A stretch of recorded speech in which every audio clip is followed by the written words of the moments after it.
Ini udah mulai kembali lah ya, batik ini bisa dijadikan kebanggaan anak muda untuk dipakai kayak gitu.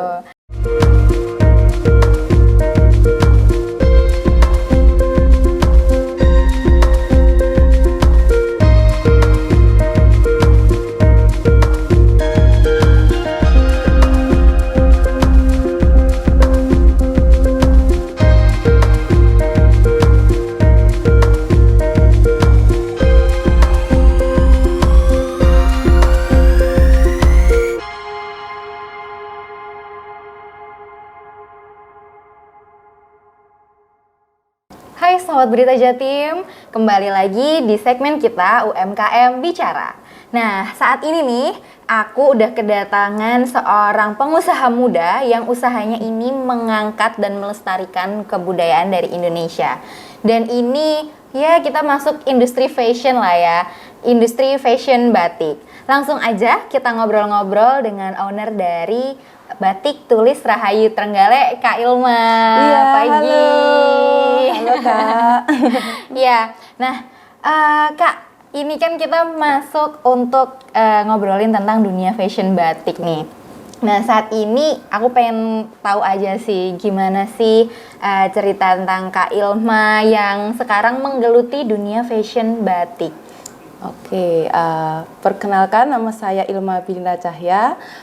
Kesibukan saat ini saya memproduksi batik tulis Rahayu dari khas batik Trenggalek seperti itu. Oh, iya. Oke. Batik tulis Rahayu ini berarti khas Trenggalek ya? Iya, khas Trenggalek Kak. Nah, kalau berdirinya sejak kapan sih ini Kak? Berdirinya itu sudah lebih 30 tahun ya Kak. Jadi sekarang ya? udah jalan generasi ketiga. Wow, berarti ini adalah sebuah bisnis yang long last, karena biasanya kalau bisnis itu kan kalau udah lebih dari 3 generasi itu berarti udah bagus lah insya Allah ya. Nah, kalau di Batik Tulis Rahayu sendiri ini kan tadi khas Trenggalek ya. Iya. Aku pengen kepo aja sih sebenarnya, bedanya batik tulis khas Trenggalek sama yang lain tuh di apa sih? Batik tulis khas Trenggalek itu ciri khasnya yaitu ada motif yang membedakan dari yang lain ya, yaitu kembang cengkeh.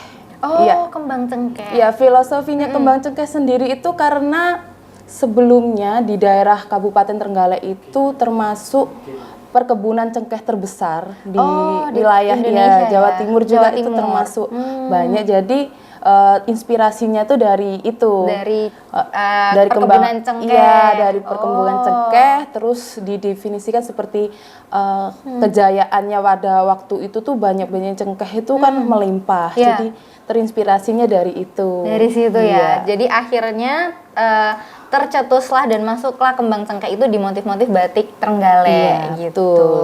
Nah, ini kalau sekarang kita melihat industri batik ya, bisa dibilang batik itu kan saat ini pengrajinnya sudah usia ya. Iya, betul. Sedangkan betul kita tahu Kak Ilma ini adalah ya masih muda banget lah ya di industri batik ini. Kenapa sih kok memilih masuk dan terjun ke industri batik? Padahal ya itu tadi, batik kan kesannya mungkin ada yang menganggap tua atau ya itu tuh seringkali nggak zaman kayak gitu. Itu kenapa sih?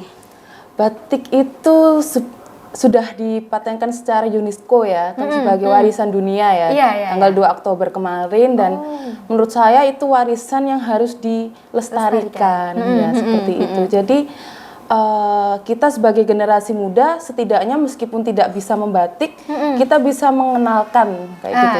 Dengan mengenalkan itu sama saja seperti melestarikan. Jadi ya saya itu masih berusaha melestarikan warisan dari nenek moyang kita. Terus kenapa ibu-ibu? Karena ibu-ibu itu paling telaten dan paling sabar.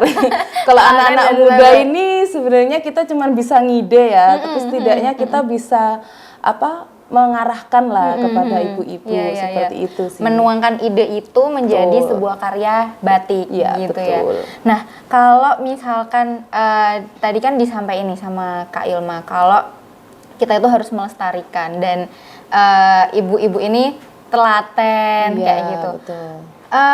Apa yang membuat Kak Ilma nih istilahnya kayak mempertahankan nih Apa yang membuat Kak Ilma pengen gitu melestarikan ini tuh bagus, ini tuh bisa dikenal lebih jauh sama anak-anak muda kayak gitu?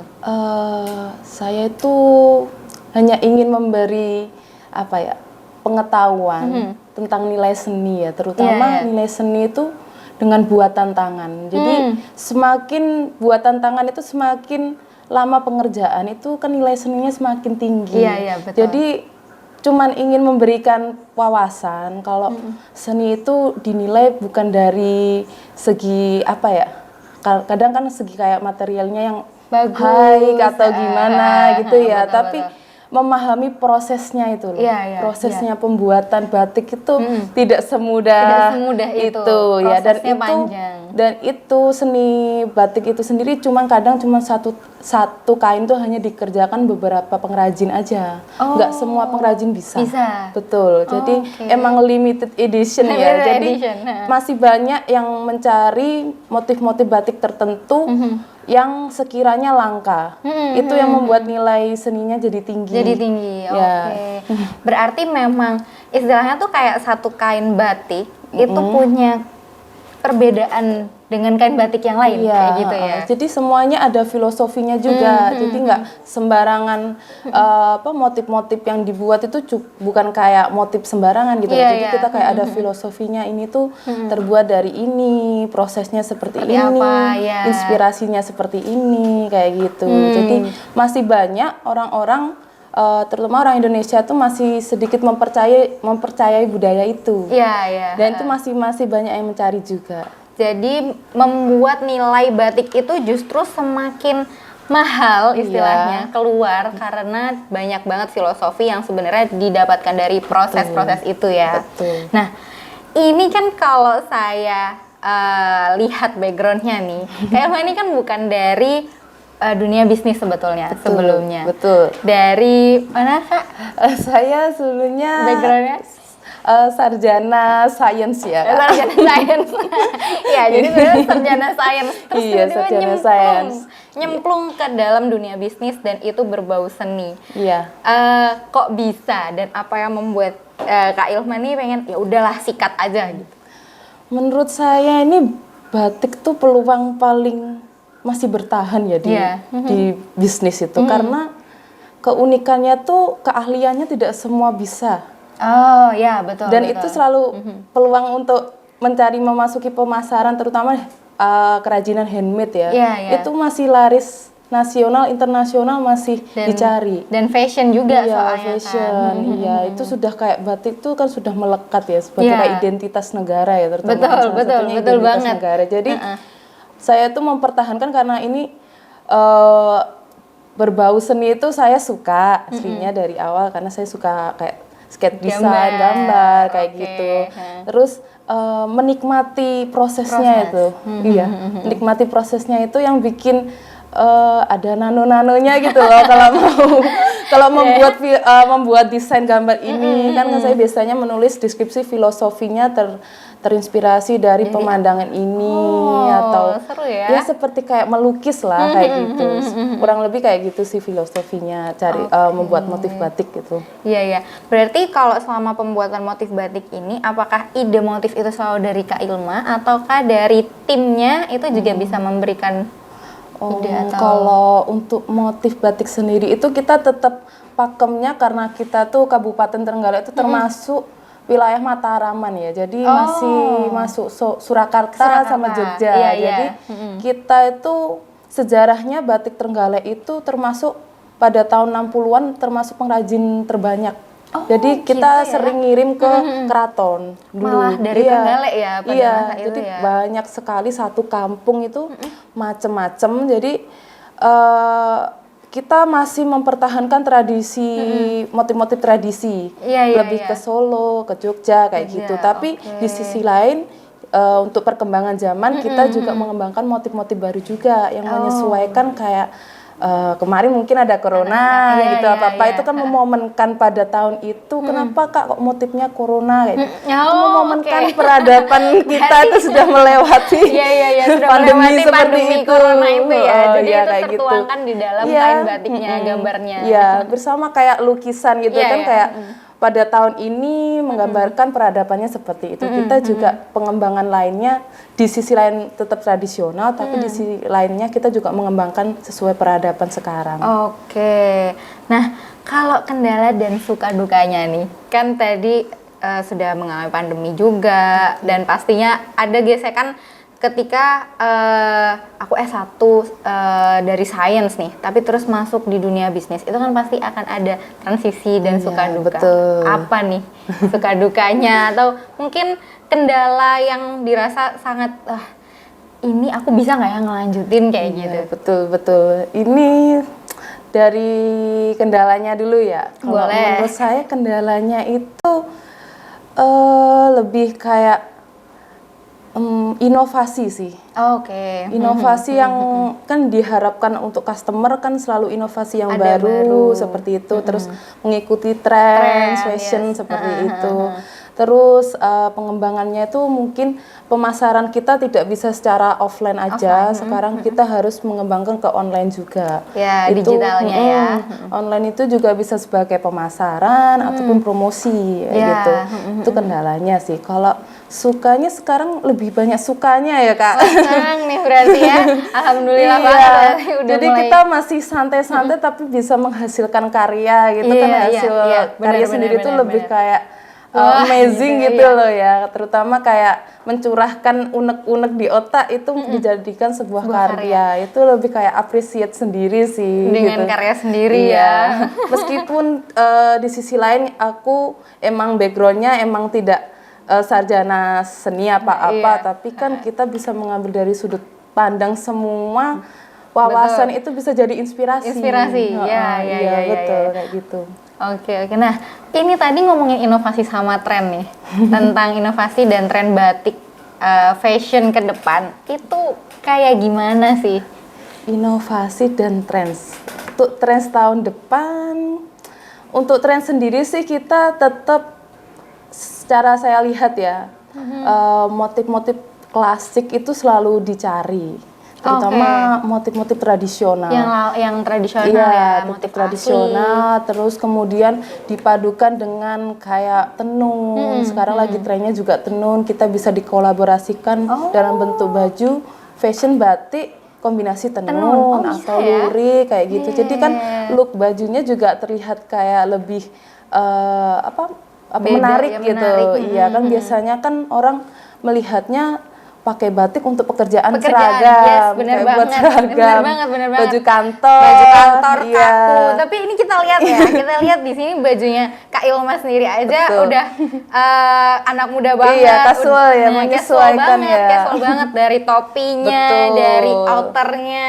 Betul. Itu benar banget Jadi, sih. Harapan saya juga kalau bisa batik itu seperti kayak zaman dulu. Zaman dulu itu kan emang batik dipakai setiap hari ya untuk pekerjaan. Iya, betul. Saya tuh karena sekarang udah di peradaban modern ya, jadi kita bisa kombinasikan baju-baju itu tidak untuk ke kantor, tapi bisa buat orang-orang yang kasual kayak kerjanya tuh di lapangan, apa di mall atau buat liburan kayak gitu.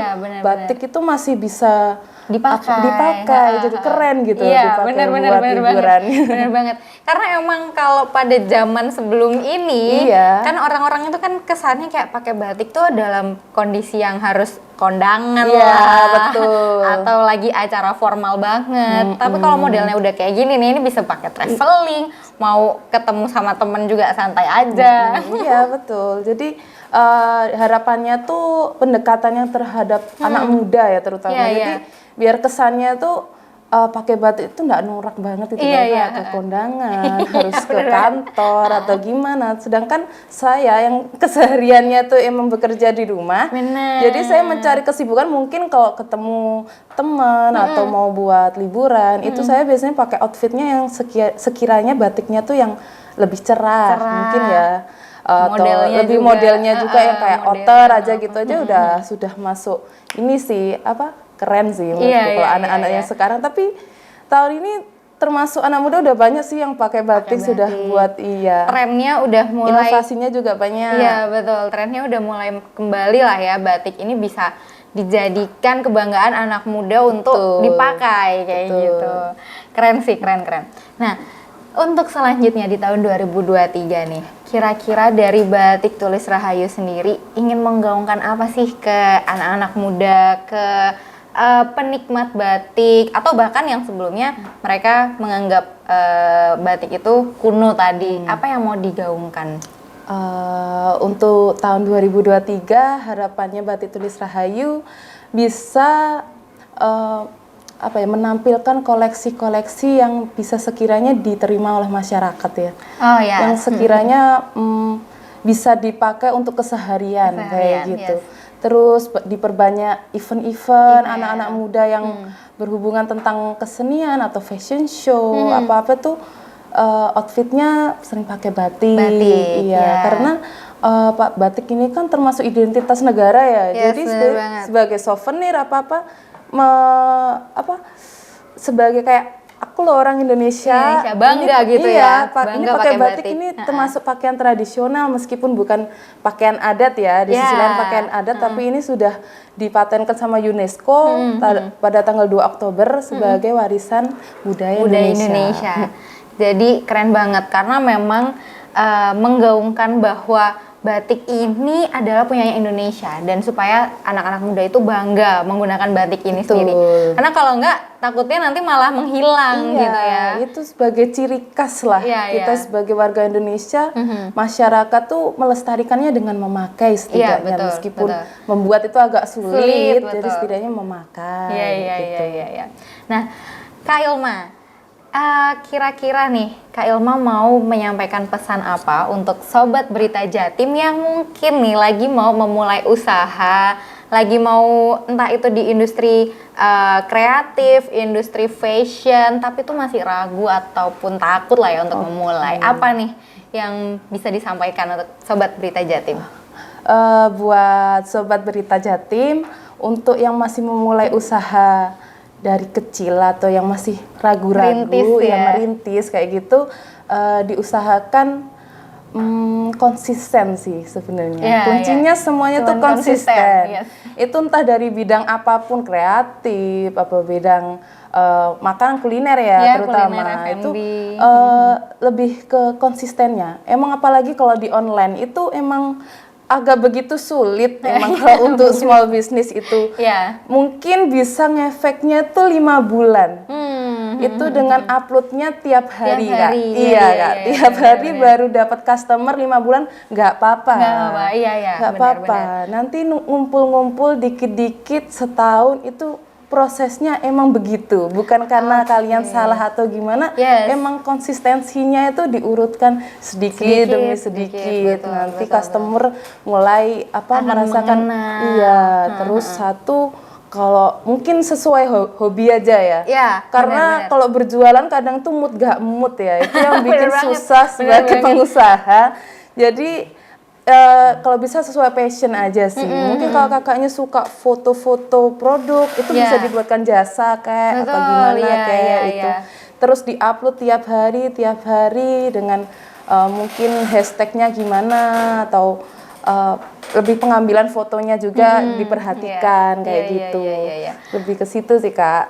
Oke, yang intinya adalah konsisten, nggak mudah menyerah. Betul. Dan yang penting tuh ya udah jalan aja dulu sesuai gitu hobi juga. Sesuai hobi dan jalan aja dulu. Soalnya kalau misalnya belum apa-apa takut dan tidak mencoba pada akhirnya kita nggak pernah tahu nggak pernah tahu. Semua itu serba tanda tanya.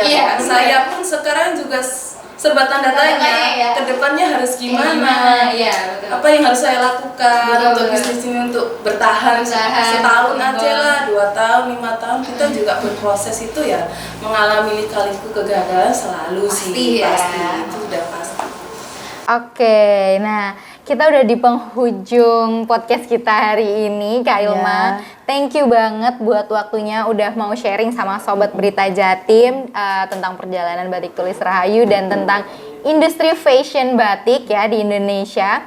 Nah, Sobat Berita Jatim, dari cerita Kak Ilma ini kita tahu ya bahwa batik itu sekarang udah dipatenkan sama UNESCO di tanggal 2 Oktober kemarin, dan juga tentunya kita sebagai anak-anak muda harus tetap ikut melestarikan untuk kelestarian dari batik Indonesia sendiri.